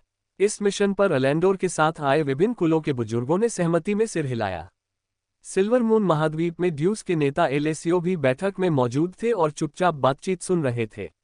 ये बैठक एक खुले स्थान पर आयोजित की जा रही थी क्योंकि किलिन, एनरू और साथ ही प्राचीन गोलेम ड्राउम भी वहां भाग लेने के लिए मौजूद थे। ड्राउम ने उन्हें पहले ही सूचित कर दिया था कि वह अनायशा राजवंश की दिशा में शक्तिशाली जानवरों की उपस्थिति को भांप सकता है, जिनमें असंख्य जानवर और उससे ऊपर की श्रेणी के जानवर शामिल हैं। अलेंडोर और एल्फ सेना के अधिकारियों को सबसे ज्यादा चिंता इस बात से हुई कि ड्राउम ने निष्कर्ष निकाला कि उनकी संख्या 3 से अधिक है। 3 न्यूनतम है और 5 अधिकतम है। ये वे शब्द थे जो ड्राउम ने तब कहे थे जब बैठक में किसी ने प्रस्ताव रखा था कि वे अपने संरक्षकों की मदद से अनायशा राजवंश पर हमला करें। हालांकि ड्राउम शक्तिशाली था, लेकिन वह एक साथ 2 गुटों से लड़ने के लिए उत्सुक नहीं था। हालांकि जेकिल उससे कमजोर था, लेकिन ताउटी भी कमजोर नहीं था। ड्राउम जानता था कि अगर उसने जेकिल को कोने में धकेल दिया तो जेकिल सारी सावधानी को दरकिनार करते हुए अपनी पूरी ताकत से पलटवार करेगा। 4 बुराइयों में से एक होने के नाते हताश जेकिल का सामना करना ड्राउम के लिए असंभव था। ड्राउम जानता था कि ताउटी उसे खा जाने के लिए अपनी जान जोखिम में डाल देगा या कोशिश करते हुए मर जाएगा। प्राचीन गोलेम को इस बात का भरोसा नहीं था कि अगर जेकिल ने हर हाल में उसे अपने साथ ले जाने का फैसला किया तो वह बच पाएगा। महामहिम एनरू, महामहिम ड्राउम, क्या हमारे लिए अपनी वर्तमान सेनाओं के साथ हेलेन साम्राज्य पर हमला करना संभव है? अलेंडोर ने पूछा। किलिन ने युवा एल्फ को तिरस्कार भरी नजरों से देखते हुए नाक सिकोड़ी, फिर उसने ड्राउम की ओर देखा जो एक बड़े पत्थर के ऊपर बैठा था। हम ऐसा कर सकते हैं, लेकिन मैं इसकी सलाह नहीं दूंगा, ड्राउम ने उत्तर दिया। अगर हम ज़ेलान राजवंश को छोड़ देते हैं तो क्रेटोर सेना उस पर कब्जा करने के लिए आगे बढ़ेगी। ये भी संभव है कि वे ज़ेलान राजवंश पर कब्जा करने की योजना को पूरी तरह से नज़रअंदाज कर दें और हेलेन साम्राज्य के साथ मिलकर हमें दो तरफा हमले में फंसा लें। अलेंडोर ने बेबसी से अपने होंठ दबा लिए। वह विलियम की युद्ध क्षमता देख चुका था और उसके पास ये स्वीकार करने के अलावा कोई चारा नहीं था कि वह उस अर्धएल्फ के सामने कमजोर पड़ गया था, जो उनकी संतनी का पुत्र भी था। इसके अलावा जिस बात ने उसे सबसे ज्यादा निराश किया वह ये थी कि उसके पशु साथी से उसका संबंध टूट चुका था। इसका केवल यही अर्थ हो सकता है कि उनके कबीले के मुखिया द्वारा उन्हें दिया गया सिल्वर ड्रैगन डियोलरियोस मारा गया था। सिल्वर मून महाद्वीप में वापस आकर अलेंडोर से उसके साथी ईर्ष्या करते थे, न केवल इसलिए कि वह मजबूत था बल्कि इसलिए भी कि सिल्वर ड्रैगन उसका साथी बन गया था। विलियम के हाथों हार का कड़वा स्वाद चखने के बाद एल्फ अभियान के कमांडर को आखिरकार समझ आ गया कि वह अपने विरोधियों को कम नहीं आंक सकता। हालांकि विलियम उनकी जाति के लिए कलंक था, फिर भी वह आधा एल्फ था जिससे उसे जातीय लाभ भी प्राप्त थे। हाफ एल्फ ऐसे प्राणी थे जिनमें दोनों दुनियाओं के सर्वोत्तम गुण मौजूद थे। वे अपने माता पिता दोनों के सर्वोत्तम गुणों के साथ पैदा हुए थे, जो उन्हें एक सामान्य मनुष्य से कहीं अधिक श्रेष्ठ और कभी कभी एल्फ से भी अधिक शक्तिशाली बनाते थे। अलेंडोर को पहले इस बात पर यकीन नहीं था, लेकिन अब उसे यकीन हो गया था। उसकी सबसे बड़ी इच्छा थी कि वह खुद विलियम के मृत बेटे को पैरों से कुचले और उसके चेहरे पर थूके। यही एकमात्र तरीका था जिससे वह उस अपमान से छुटकारा पा सकता था जो उसे हाफ एल्फ के हाथों सहना पड़ा था। तो अब हमें क्या करना चाहिए? अलांडोर ने अपनी भावनाओं पर काबू पाते हुए पूछा। क्या हमें तब तक ब्रायर ग्लेन में छिप जाना चाहिए जब तक कि नया टेलीपोर्टेशन गेट नहीं बन जाता? हालांकि यह शर्मनाक था, लेकिन यही एकमात्र रास्ता था जिससे वे अतिरिक्त सैनिकों के आने तक अपनी सेना को बचा सकते थे। बुजुर्ग लोग अलेंडोर के प्रस्ताव से नाखुश थे, लेकिन वे ये भी जानते थे कि फिलहाल यही सबसे अच्छा रास्ता था। हेलेन साम्राज्य और क्रेटोर सेना द्वारा हमला किया जाना उनके लिए असहनीय होगा। टेलीपोर्टेशन गेट का निर्माण करना अनिवार्य है, राउम ने उत्तर दिया। मैं स्वयं इसके निर्माण की निगरानी करूंगा और यह सुनिश्चित करूंगा कि पिछली घटना दोबारा कभी न हो। जहां तक आपके अगले कदम की बात है, क्या वह पहले से ही स्पष्ट नहीं है? अलेंडोर ने अनिच्छा से सिर हिलाते हुए अपनी मुट्ठी भींच ली। उनके पास केवल एक ही रास्ता था और वह था क्रेटोर साम्राज्य के साथ बातचीत करना। ऐसा करके ही वे सुरक्षित रूप से अपना टेलीपोर्टेशन गेट बना सकते थे और अपने देश में प्रतीक्षा कर रही अतिरिक्त सेना को बुला सकते थे। इस समझौते के लिए उन्हें क्या कीमत चुकानी पड़ेगी, यह अलेंडोर को नहीं पता था। वह इतना ही जानता था कि उसे क्रेटोर साम्राज्य के मुखिया से बातचीत करने में अपना सर्वश्रेष्ठ प्रयास करना होगा। इसीलिए उसे एल्फ अभियान का नेतृत्व करने और अपने कुलों को गौरव दिलाने के लिए चुना गया था। टेलीपोर्टेशन गेट के पूरा होने तक उसे इस अपमान को सहना ही होगा। यही एकमात्र तरीका था जिससे वह ये सुनिश्चित कर सकता था कि उसके संरक्षक द्वारा उसे सौंपा गया मिशन बिना किसी चूक के पूरा हो जाए। ऐसा होने के लिए अलेंडोर कुछ भी करने को तैयार था, सिवाय उस जाति के सामने सिर झुकाने के जिससे वह अपने जीवन में सबसे ज्यादा नफरत करता था। वह उन घृणित मनुष्यों के सामने झुकने के बजाय मरना पसंद करेगा जिन्होंने उनकी जाति को गुलाम बनाकर रखा था। एक ऐसी जाति जिसका इस्तेमाल वे अपना बिस्तर गर्म करने, अपने आदेश मानने और उन घृणित अर्धएल्फों को पैदा करने के लिए करते थे जो उनकी शुद्ध और महान रक्तरेखा पर धब्बा थे। अध्याय 457 अराजकता के बीच भी अवसर मौजूद है। महारानी सिदोनी अपने कमरे की बालकनी से अनायशा राजवंश की राजधानी को देख रही थी। अब तक सब कुछ सुचारू रूप से और उनकी योजना के अनुसार चल रहा था। अगर वह चाहती तो एल्फ्स पर आक्रमण का आदेश दे सकती थी और निश्चित रूप से जीत हासिल कर लेती। हालांकि वह ऐसा नहीं चाहती थी। मैं प्रभुत्व नहीं चाहती, है ना? महारानी सिदोनी ने बुदबुदाते हुए कहा, जब उन्हें उस लाल बालों वाले लड़के की याद आई जिसने पूरे महाद्वीप का संप्रभु बनने के उनके प्रस्ताव को ठुकरा दिया था। जब उसने ये कहा तो उसने सीधे उसकी आंखों में देखा और केवल सुंदर साफ हरी आंखों की एक जोड़ी जिसमें उसका अपना प्रतिबिंब दिखाई दे रहा था, उसे वापस घूर रही थी। विलियम के शब्दों में कोई झूठ नहीं था, बल्कि सच्ची ईमानदारी थी। साथ ही जब उसने खुद को उसकी आंखों में देखा, जब उसने देखा कि वह उसे ही देख रहा है और केवल उसे ही, तो उसका दिल जोर से धड़कने लगा। उस समय तुम ये शब्द नहीं कहती, सिडोनी। तुम बदल गई हो। Closing square bracket. सिर्फ मैं ही नहीं बदली, आप भी तो बदली हैं ना, बड़ी बहन। खैर, मुझे लगता है कि इसे ही तो बड़ा होना कहते हैं। फिर भी हमें एडवांटेज का पूरा लाभ तो मिला ही है। क्या आप वाकई हमारी प्यारी को महाद्वीप थाली में परोसना नहीं चाहते? महारानी सिडोनी ने सिर हिलाया। महाद्वीप का नियंत्रण सौंपने से विलियम की समस्याएं हल हो सकती हैं और वह खुश भी हो सकता है, लेकिन इससे वह उससे प्यार नहीं करेगा। हाँ, वह कृतज्ञता महसूस करेगा और वह उसे अपराधबोध करा सकती है, और शायद वह सफल भी हो जाए, लेकिन इससे क्या फर्क पड़ता है? अंततः उसे अंदर से केवल खोखलापन और खालीपन ही महसूस होगा। यह अजीब बात है, महारानी सिडोनी ने अपने साझा माइंड एस्केप में मोर्गाना का सामना करते हुए कहा। मैं सचमुच इस महाद्वीप में और शायद पूरी दुनिया में किसी भी पुरुष को चुन सकती हूँ, और वे सभी खुशी खुशी मेरे सामने अपना दिल खोल देंगे। वे कहते थे कि वे मुझसे प्यार करते हैं। वे मुझे चांद और तारे भी भेंट कर देते थे, सिर्फ ये दिखाने के लिए कि वे मुझसे कितना प्यार करते हैं, और फिर भी मैं एक चरवाहे को भी अपना प्रेमी नहीं बना सकती। क्या ये विडंबना नहीं है? हाँ, ये अब तक का सबसे बड़ा मजाक है। अगर हमारा जादू डार्लिंग पर काम कर जाता तो मैं उसे बिस्तर पर बांधकर। महारानी सिडोनी केवल अपना सिर हिला सकी, क्योंकि उन्हें पहले से ही अंदाजा था कि मोर्गाना विलियम के साथ क्या करने की योजना बना रही है। बेशक अगर वह कहती कि उन्हें जिज्ञासा नहीं थी तो वह झूठ बोल रही होती। हालांकि चूंकि वे एक ही शरीर में थीं, इसलिए उन्हें कुछ नियम बनाने पड़े ताकि उनका दूसरा रूप बहक न जाए और ऐसी चीजें न कर बैठे जिनका उन्हें भविष्य में पछतावा हो। सिडोनी, मैं शायद तुम्हारे जितना बुद्धिमान न हूं, लेकिन मेरी राय में एल्स, कॉनो और शायद डार्लिंग के पास बातचीत के लिए तुमसे मिलने के अलावा कोई विकल्प नहीं है। जब वह समय आएगा तो तुम क्या करोगी? सिडोनी ने सिर हिलाया क्योंकि उसने भी यही सोचा था। चूंकि उसके पास सबसे बड़ा हिस्सा था और उसके पीछे एक मजबूत सेना थी, इसलिए इस युद्ध का परिणाम तय करने वाली वही थी, और केवल वही। उसके हाथ के इशारे से शहर रौंदे जाते, उसकी मुस्कान से पूरा राष्ट्र बर्बाद हो जाता। यही उसकी शक्ति थी, फिर भी वह भी प्रभुत्व नहीं चाहती थी। अतीत में वह दक्षिणी महाद्वीप की एकमात्र शासक बनने का सपना देखती थी, लेकिन अब उसका लक्ष्य अलग था। अब उसे सिर्फ प्यार चाहिए था, ऐसा प्यार जो उसके दिल को पिघला दे और उसे दुनिया की सबसे खुश महिला बना दे। एक ऐसा प्यार जो उसे पूर्णता का एहसास कराए, और एक ऐसा प्यार जो उसके पापों को तृप्त कर सके। एक ऐसा पाप जिसकी कोई सीमा नहीं थी, कोई सीमा नहीं। एक ऐसा पाप जो दुनिया को बर्बाद कर सकता है। उन्होंने कहा था कि हर महान पुरुष के पीछे एक महान महिला होती है, सिडोनी ने धीरे से कहा। हालांकि हमने जिसे चुना है वह कोई महान व्यक्ति नहीं है। हाँ, वह उतना अच्छा नहीं है। वह अहंकारी और आत्ममुग्ध है। मुझे ऐसे लोग सबसे ज्यादा नापसंद हैं। बिल्कुल सही, हमें ऐसे लोग सबसे ज्यादा नापसंद हैं। महारानी सिडोनी पश्चिम की ओर देखकर मुस्कुराई, जहां सूर्य अस्त होने वाला था।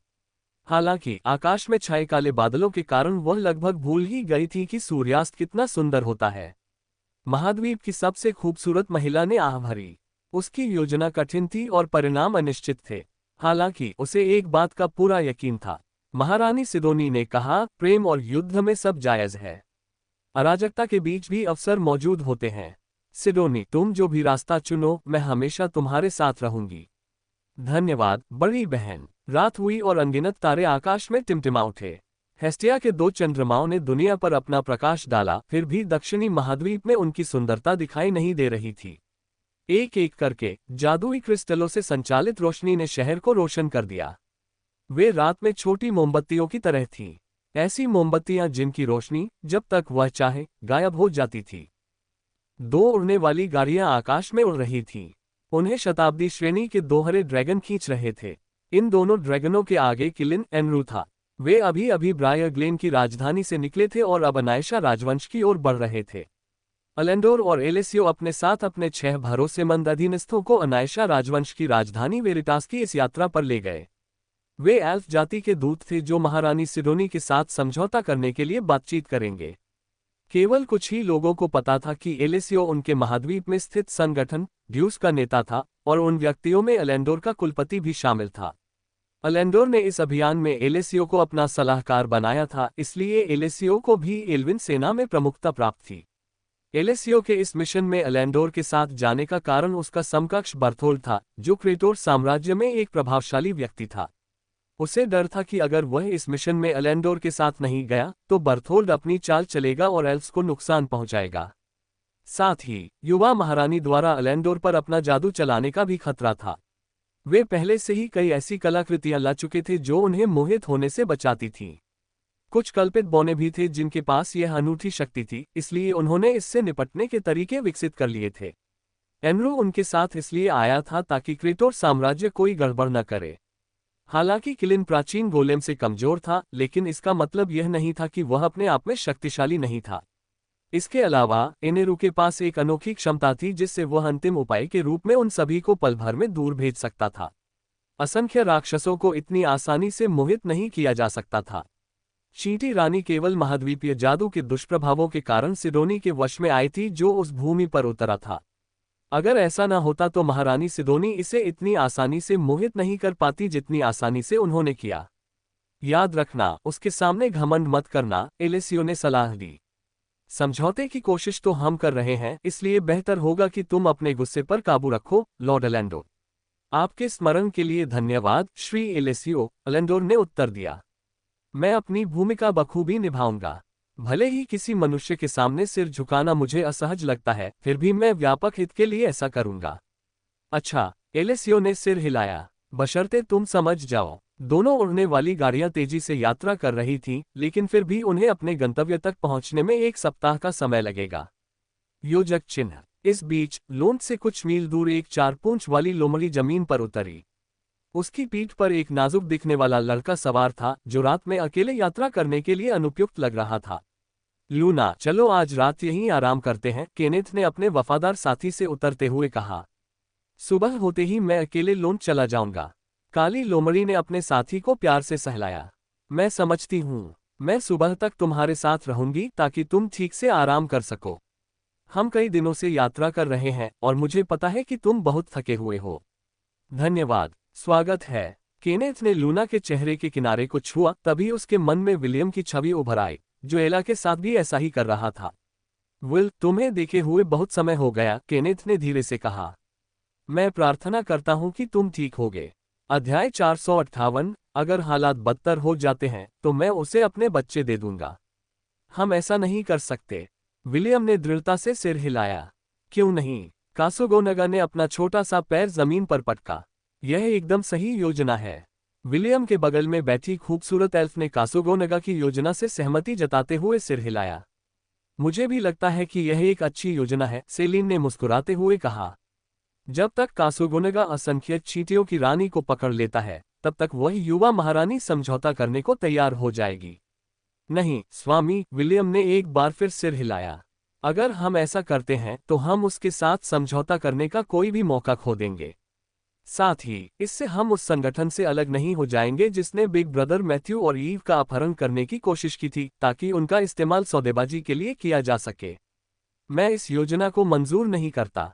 तीनों उस समय 1020 डोमेन में एक अनौपचारिक बैठक कर रहे थे, जबकि विलियम अटलांटिस के कालकोटरी के अंदर एकत्रित जड़ी बूटियों और ड्रैगन ब्लड ट्री के रस का उपयोग करके उपचार करने वाली औषधि बना रहा था।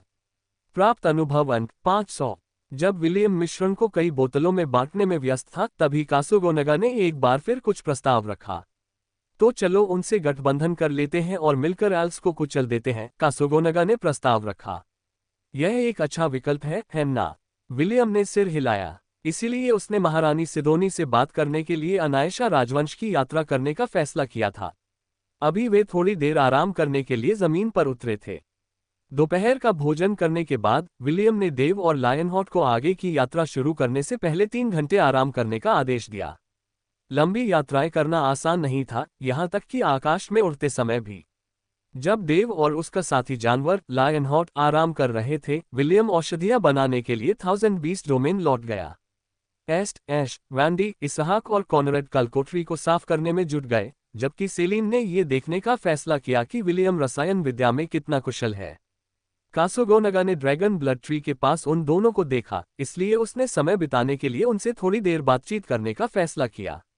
हालांकि उनकी यात्रा के उद्देश्य के कारण छोटी सी बातचीत एक रणनीति बैठक में बदल गई, जिसमें कासोगोनगा ने प्रस्ताव रखा कि वे असंख्य चींटियों की रानी का अपहरण कर लें और उसे बंधक के रूप में इस्तेमाल करके महारानी सिडोनी को सहयोग करने के लिए मजबूर करें। विलियम जानता था कि कासोगोनगा चींटी रानी का अपहरण करने की योजना में केवल आधा ही गंभीर था। असल में वह चींटी रानी को खाना चाहता था ताकि वह जल्द से जल्द अपना पद बढ़ा सके। हमें सत्य के शहर तक पहुंचने में कितना समय लगेगा? सेलिन ने पूछा। अगर हम इसी रफ्तार से चलते रहे तो हमें 3 दिन और लगेंगे, विलियम ने जवाब दिया और एक बार फिर जड़ी बूटियों को यिन यांग कड़ाही में डालकर उपचार करने वाली औषधियों का एक और बैच तैयार करने लगा। विलियम को शुद्धिकरण की ज्वालाओं का उपयोग करके अपनी कीमियागरी शुरू करते हुए देखकर सेलिन ने अपना सिर हिलाया। विल, क्या तुम्हारे पास महारानी सिदोनी को हमारे पक्ष में शामिल होने के लिए मनाने की कोई योजना है? मेरे पास अभी कोई ठोस योजना नहीं है। अगर हालात बहुत खराब हो जाते हैं तो मैं उसे अपने बच्चे दे दूंगी। सेलिन और कासोगोनगा दोनों ने विलियम को अपने चेहरे पर अचंभित भावों के साथ देखा। वे समझ नहीं पा रहे थे कि लाल बालों वाले लड़के का क्या मतलब था जब उसने कहा कि वह महारानी को अपने बच्चे देगा। मैं तो बस मजाक कर रहा था, विलियम ने अपनी ज्वालाओं की शक्ति को नियंत्रित करते हुए हंसते हुए कहा। सच कहूं तो मुझे नहीं पता कि महारानी का हमारे प्रति क्या रवैया होगा। मुझे बस उम्मीद है कि हम दोनों के अलग होने से पहले मैंने जो कहा था उसकी वजह से वह मुझसे नाराज न हो। तुम दोनों ने किस बारे में बात की? कासोगोनगा ने पूछा। इसने राजकुमारी को महारानी बनने से पहले देखा था। कासोगोनगा एक देवता था जो देवताओं के युग में मनुष्यों के पक्ष में खड़ा था। इसी कारण इसने मनुष्यों से कुछ बातें सीखी थीं, जिनमें से एक थी आपस में अच्छे संबंध बनाना। वह जानना चाहती थी कि प्यार क्या होता है, विलियम ने जवाब दिया। मैंने कहा, मैं उसे वह नहीं दे सकता जो वह चाहती है। सुंदर राजकुमारी की छवि उसके मन में कौंध गई। उसे अभी भी याद था कि राजकुमारी सिडोनी ने उसे किस तरह विनती भरी निगाहों से देखा था, फिर भी उसने उसे ठुकरा दिया था क्योंकि उसे लगा कि वह उसके प्रति वैसी भावनाएं नहीं रख सकता। क्या प्यार सिर्फ संभोग नहीं होता? कासोगोनगा ने अपना सिर एक तरफ झुकाया। तुम इंसान तो हर समय संतान पैदा करते हो, उसे अपना साथी बनाने में क्या बड़ी बात है? मैं भूल ही जाता हूं कि तुम आधे एल्फ हो। फिर भी क्या तुम्हारे अंदर के इंसान वाले हिस्से को उसके लिए कुछ महसूस नहीं हुआ? इंसानी मानकों के हिसाब से वह काफी खूबसूरत है ना? सेलिन चुपचाप शांत भाव से विलियम की तिरछी निगाहों से सुन रही थी। उसे पहले ही पता चल चुका था कि वेंडी के अलावा ऐश और एस्ट भी उसके शिष्य के प्रेमी थे। सुंदर एल्फ भी उस समय हैरान रह गई जब उसे पता चला कि विलियम के पहले दोस्त असली लड़के नहीं थे, बल्कि वे लड़कियां थीं जिन्हें एक देवी ने शाप दिया था। जब विलियम ने सेलिन को अपनी छाती में जड़ा हुआ रत्न और उसके पीछे की कहानी दिखाई तो ऐश के प्रति सेलिन की राय में काफी सुधार हुआ। उसने सुना था कि जब जलपरियां किसी को अपना आधा दिल देती हैं तो इसका मतलब होता है कि उन्होंने उस व्यक्ति को अपना जीवन साथी चुन लिया है। हालांकि इसके पीछे की परिस्थितियां जटिल थीं, फिर भी ये तथ्य नहीं बदल सका कि ऐशे ने विलियम की जरूरत के समय उसकी मदद करने में जरा भी संकोच नहीं किया। यही बात सेलिन के लिए उसे अपने शिष्य की प्रेमिका के रूप में स्वीकार करने के लिए काफी थी। सच कहें तो सेलिन को लगता था कि विलियम बहुत तेजी से बढ़ रहा है, न केवल शारीरिक रूप से बल्कि जीवन के प्रति उसका नजरिया भी। एक नन्हा पक्षी जीवन भर अपने माता पिता के घोंसले में नहीं रह सकता, सेलिन ने सोचा। किसी तरह उसे थोड़ा दुख हुआ क्योंकि उसे लगा कि विलियम उससे दूर जा रहा है। शायद अगले कुछ वर्षों में वह लड़का किसी साहसिक यात्रा पर निकल जाएगा जहां वह कई वर्षों तक दूर रहेगा और फिर वे एक दूसरे से दोबारा मिलेंगे। यही तो प्रकृति का नियम है। सेलिन ने आह भरी, लेकिन वह इसके बारे में कुछ नहीं कर सकती थी। यही होना चाहिए। विलियम को सिखाने के लिए उसके पास एक आखिरी पाठ बचा था, लेकिन इसके लिए उसे विलियम के बालिग होने तक इंतजार करना पड़ा। उसके बाद सेलिन लोन छोड़कर दानव महाद्वीप में अपने गुरु से मिलने चली जाएगी। उसे अपनी गुरु से मिले कई साल हो गए थे और सेलिन उसे बहुत याद कर रही थी। सेलिन की मां का निधन तब हो गया था जब वह बहुत छोटी थी। उसकी मां की भूमिका निभाने वाली कोई और नहीं बल्कि कुख्यात बदसूरत चुड़ैल थी जो राक्षसी भूमि के सबसे एकांत क्षेत्र में रहती थी। सेलिन द्वारा अपनी यात्रा स्थगित करने का एकमात्र कारण उसका अपना एक शिष्य था। वह विलियम को तब तक नहीं छोड़ेगी जब तक वह बालिग नहीं हो जाता और उसे सच्चे काले जादू के रहस्य नहीं सिखा देता। ऐसा होने के लिए उसे पहले युद्ध में जीवित रहना होगा, सेलिन ने सोचा।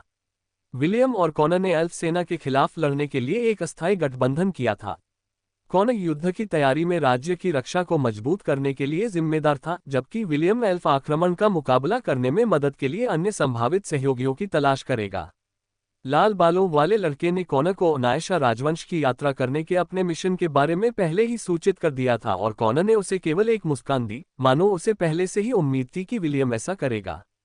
कॉनर ने मन ही मन यह मान लिया था कि विलियम और महारानी सिडोनी आपस में मिले हुए हैं और उन्होंने इस बात को गुप्त रखा है ताकि उसे और एल्फ सेना को धोखा दे सकें। कैलुम भी इस बात से सहमत था, लेकिन उसने उसका रहस्य उजागर न करने का फैसला किया। ड्यूस के नेता का मानना था कि भले ही क्रेटोर साम्राज्य ने एल्व्स को हराने में उनकी मदद के लिए हाथ न बढ़ाया हो, फिर भी वे हेलेन साम्राज्य पर हमला नहीं करेंगे। यही कारण था कि कॉनर विलियम को अपना सहयोगी बनाने पर अड़ा हुआ था। जब तक लाल बालों वाला लड़का उसके साथ था, वह एल्व्स के खिलाफ लड़ाई में अपना पूरा ध्यान केंद्रित कर सकता था। हालांकि दोनों गार्जियन बीस्ट शक्तिशाली थे, लेकिन वे अजेय नहीं थे। जब तक मौका मिलता, कॉनर उसे दोनों हाथों से लपक लेता, ठीक वैसे ही जैसे उसने कई साल पहले दक्षिणी महाद्वीप में ड्यूस का नेता बनने पर किया था। अध्याय 459। जब हम वहां पहुंचेंगे तब उस पुल को पार करेंगे। कुछ दिनों बाद एल्फ दूत अनायशा राजवंश की राजधानी वेरिटास पहुंचे। चूंकि वे उनसे मिलने आए थे, इसलिए एल्फों ने अपना अहंकार कम कर लिया था। यहां तक कि एनरू ने भी ज्यादा शोर नहीं मचाया, क्योंकि वह कई ऐसे लोगों की उपस्थिति को महसूस कर सकता था जो उसके समान ही शक्तिशाली थे। आप आगे बढ़ सकते हैं। शहर के द्वार पर तैनात क्रेटोर गार्ड ने अपने वरिष्ठ अधिकारियों से बात करने के बाद उन्हें आगे बढ़ने का संकेत दिया, जो पहले से ही दूत के आने की प्रतीक्षा कर रहे थे। किलिन और 2 उड़ने वाली गाड़ियों को उड़ने वाली चींटियों पर सवार 4 अंगरक्षकों द्वारा महल की ओर ले जाया गया। अपने निर्धारित क्षेत्र में उतरने के बाद किलिन एनरू एक सफेद बालों वाले व्यक्ति में परिवर्तित हो गया, जो लगभग 30 वर्ष का प्रतीत होता था। एक पौराणिक जीव होने के नाते उसके पास जेकिल की तरह ही मानवरूप धारण करने की क्षमता थी। अलेंडोर और एलेसियो आगे आगे चल रहे थे, जबकि एनरू सबसे पीछे चल रहा था। ये वह गठन था जिस पर वे पहले से सहमत थे, ताकि मिशन के दौरान किसी भी अप्रत्याशित घटना की स्थिति में वे तैयार रहें। कुछ ही देर में वे सिंहासन कक्ष के द्वार पर पहुंच गए, जहां युवा महारानी उनका इंतजार कर रही थी। जैसे ही द्वार पर तैनात पहरेदारों ने दरवाजा खोला, अलेंडोर आत्मविश्वास से आगे बढ़ा। जैसे ही उसकी नज़र युवा महारानी पर पड़ी, एल्व्स के कमांडर का दिल सिहर उठा। उसके शरीर पर मौजूद जादुई शक्तियां पहले से ही सक्रिय थीं, फिर भी वह उस युवती की निगाहों का विरोध नहीं कर पा रहा था जो उसे चिढ़ाती हुई मुस्कान के साथ देख रही थी। एक हल्की खांसी ने उसे उसके भ्रम से बाहर निकाल दिया, क्योंकि एनरू ने अलांडोर के साथ साथ बाकी एल्व्स को सिडोनी के आकर्षण से बचाने के लिए अपनी कुछ आभा का प्रयोग किया। बाल बाल बच गए। अलेंडोर ने अपने दिल की धड़कन को शांत करने की कोशिश करते हुए मन ही मन हौंफते हुए कहा, ये औरत खतरनाक है। अलेंडोर को यह स्वीकार करना पड़ा कि उसके आकर्षण की शक्ति के बिना भी वह अपने सामने खड़ी उस सुंदर महिला की ओर आकर्षित होने से खुद को रोक नहीं सका। युवा महारानी के बेहद खूबसूरत होने की अफवाह तो उन सभी को पहले से ही पता थी, लेकिन उसे साक्षात देखना और जानना बिल्कुल अलग बात थी। अलेंडोर जानता था कि भले ही वह मनुष्यों से कितनी ही नफरत करता हो, फिर भी वह एक अपवाद बनाने और महारानी सिडोनी को अपनी पत्नी बनाने में कोई आपत्ति नहीं करेगा।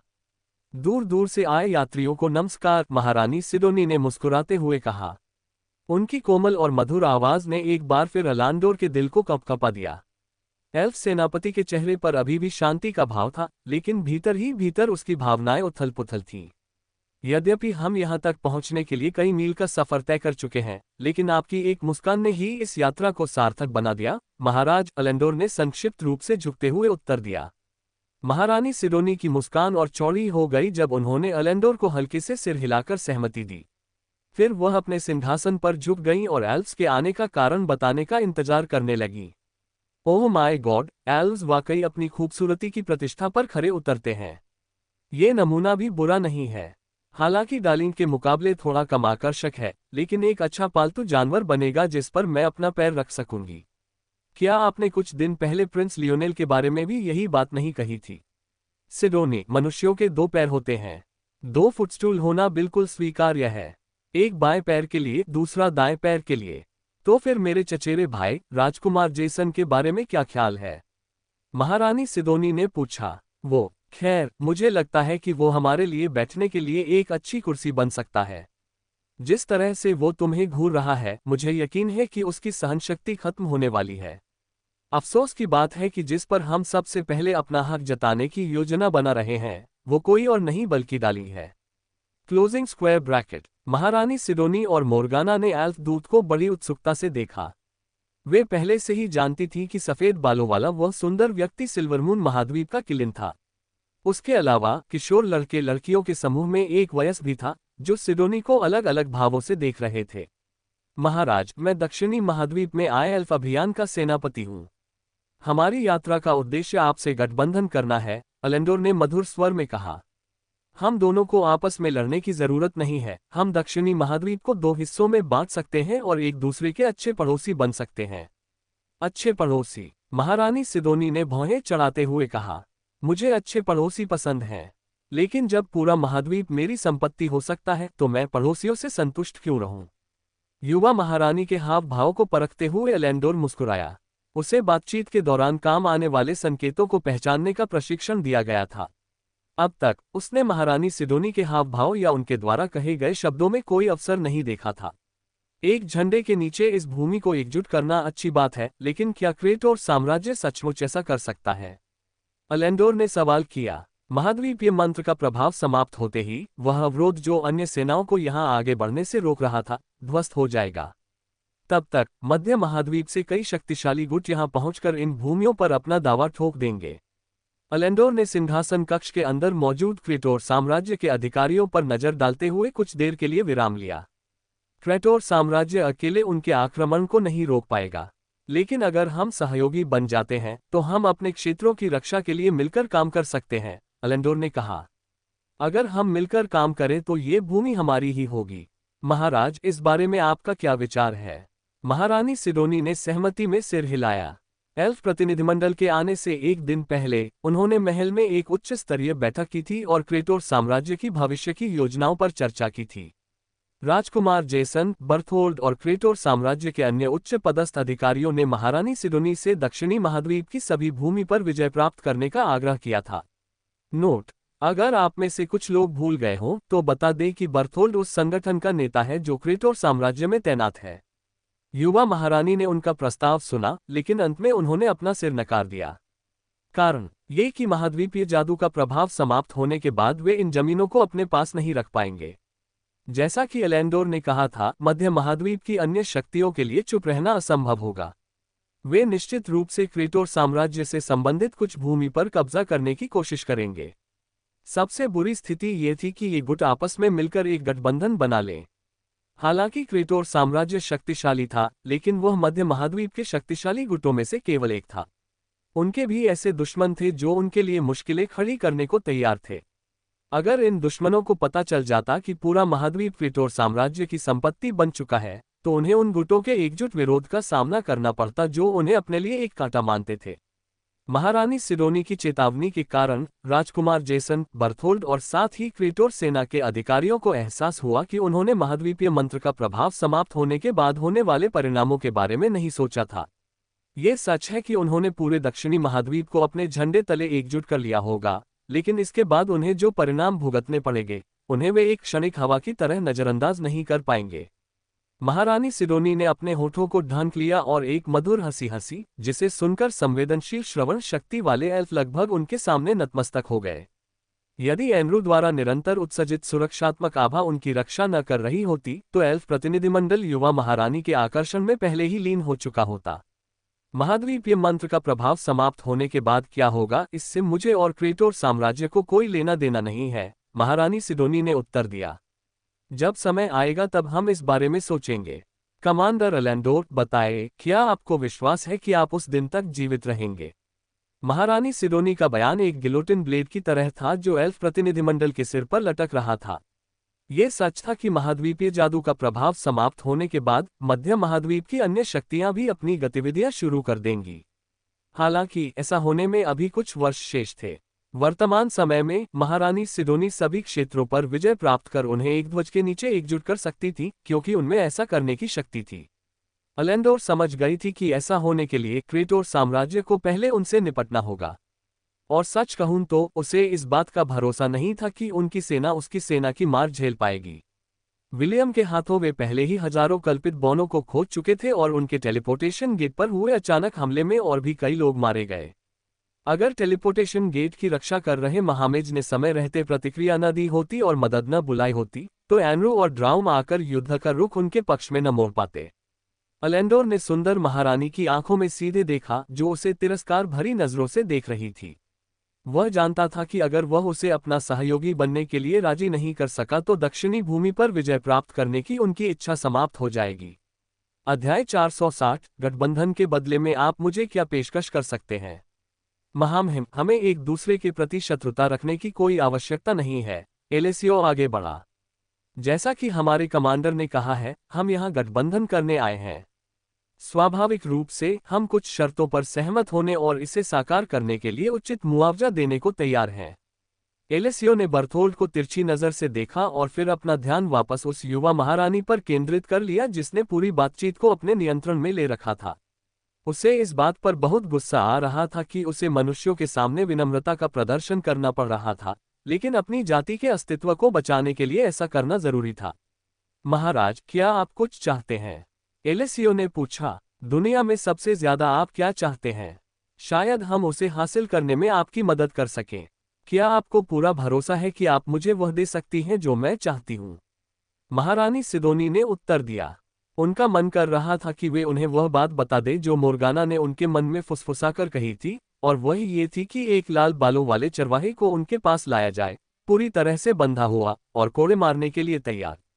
ये सोचकर उसे लगभग जोर से हंसी आ गई, लेकिन उसने बड़ी चतुराई से अपनी हंसी को छिपा लिया और एक छोटी बच्ची की तरह खिलखिलाकर हंसने लगी जिसे अपने माता पिता से उपहार मिलने वाला हो। सिडोनी की खिलखिलाहट सुनकर एलेंडोर ने गहरी सांस ली। उसे शक होने लगा था कि आकर्षण का मुकाबला करने के लिए वह जो कलाकृतियां साथ लाया था वे काम कर रही हैं या नहीं, क्योंकि युवा महारानी के साधारण हाव भाव ही उसके दिल की धड़कनें तेज करने के लिए काफी थे। बिल्कुल, एलेसियो ने सिर हिलाया। हम इसे पूरा करने में पूरी तरह सक्षम हैं। महाराज, बताएं, आपकी सबसे बड़ी इच्छा क्या है? महारानी सिदोनी के जवाब देने से पहले ही सिंहासन कक्ष के दरवाजे पूरी तरह खुल गए। एक आकर्षक लाल बालों वाला लड़का अपने चेहरे पर एक चमकदार मुस्कान लिए हुए इतराते हुए अंदर दाखिल हुआ। राजमहल में मौजूद सभी लोग नए आने वाले व्यक्ति को उत्सुकता से देख रहे थे। जब एलेंडोर ने अपने सामने प्रकट हुए लड़के को पहचाना तो उसके चेहरे पर क्रोध के भाव उभर आए। सिडोनी के होठों के कोने एक शरारती मुस्कान में बदल गए जब उसने उस चरवाहे को देखा जिसने उसे एक बार नहीं बल्कि 2 बार ठुकरा दिया था। मोर्गाना, जो सिडोनी की आंखों से देख रही थी, आधे मन से उसके दूसरे हिस्से के शरीर पर कब्जा करने और एल्स को विलियम को बेहोश करने का आदेश देने के लिए ललचा रही थी ताकि वह उसे अपने बिस्तर पर बांध सके। तुम यहाँ क्या कर रहे हो? एलेंडोर गुस्से से दहाड़ा। सिंहासन कक्ष में प्रवेश करने से पहले ही उसके हथियार जब्त कर लिए गए थे, इसलिए वह केवल उस अर्धएल्फ को घृणा से घूर सकता था जो उस पर बिल्कुल भी ध्यान नहीं दे रहा था। एलेसियो ने अपने सामने खड़े हाफ एल्फ को ध्यान से देखते हुए अपनी भौहें ऊपर उठाईं। विलियम के अस्तित्व के बारे में उसे पहले ही पता चल चुका था क्योंकि अनायशा राजवंश में आने से पहले हुई उनकी मुलाकात में एलेसियो ने ही उसकी पहचान उजागर कर दी थी। तो वह संत का पुत्र होने के साथ साथ उस मानव नायक मैक्सवेल का भी पुत्र है। एलेसियो ने विलियम को सिर से पैर तक देखते हुए सोचा। उसकी आंखें उसकी मां जैसी हैं और उसके बाल उस आदमी की तरह लाल हैं। एलेसियो ने अपने बगल में गुस्से से उबल रही एलेंडोर पर एक नजर डाली, फिर अपना ध्यान विलियम की ओर मोड़ा जिसने अपनी बाहों को अपनी छाती पर बांध रखा था और महारानी सिडोनी को निडर निगाहों से देख रहा था। वाह, यह तो एक अप्रत्याशित आश्चर्य है, महारानी सिडोनी ने शरारती लहजे में कहा। मुझे किस बात से इतनी खुशी मिली है कि सर विलियम स्वयं मुझसे मिलने आए हैं? युवा महारानी के स्वर में छिपी खुशी को सुनकर एलेंडोर का चेहरा पीला पड़ गया। इससे ही वह समझ गया कि विलियम और महारानी सिडोनी एक दूसरे को जानते थे और उनके बीच अच्छे संबंध भी थे। राजकुमार जेसन ने अपने चचेरे भाई के लहजे में आए इस सूक्ष्म बदलाव को भी भांप लिया और अपना ध्यान उस सुंदर अर्धएल्फ की ओर लगाया जो अब हाथ के दर्पण में देखकर अपने बाल संवारने में व्यस्त था। अगर उसे अपनी छवि बनाए रखने की चिंता न होती तो शायद वह लड़के के हाथ से दर्पण छीनकर उसके चेहरे पर ही तोड़ देता। सिडोनी के सिंहासन के बगल में खड़े ग्रैंड आर्कमेज ने युवा महारानी पर एक नजर डाली और फिर उस लाल बालों वाले लड़के को घूरने लगे जिसने सबका ध्यान अपनी ओर खींच लिया था।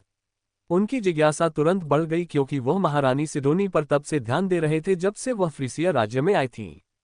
हालांकि महारानी सिडोनी ने इसे अच्छी तरह से छिपा लिया था, लेकिन वह इसे ग्रैंड आर्कमेज से छिपाने में असमर्थ रहीं, जिन्होंने अपने जीवनकाल में पहले ही बहुत कुछ देख लिया था। यह पहली बार था जब उसने युवा महारानी को किसी व्यक्ति को देखते समय अपनी भावनाओं को नियंत्रित करने के लिए संघर्ष करते देखा था। उसके लिए ये जानना काफी आसान था कि उनके सामने मौजूद अर्धएल्फ महारानी सिडोनी के दिल में कोई साधारण व्यक्ति नहीं था। अपने बालों को ठीक से कंघी करने के बाद विलियम ने महारानी सिडोनी की ओर रुख किया और उन्हें एक शाही मुस्कान दी जिससे मोर्गाना उनके साझा मन के परिदृश्य में खुशी से चीख उठी।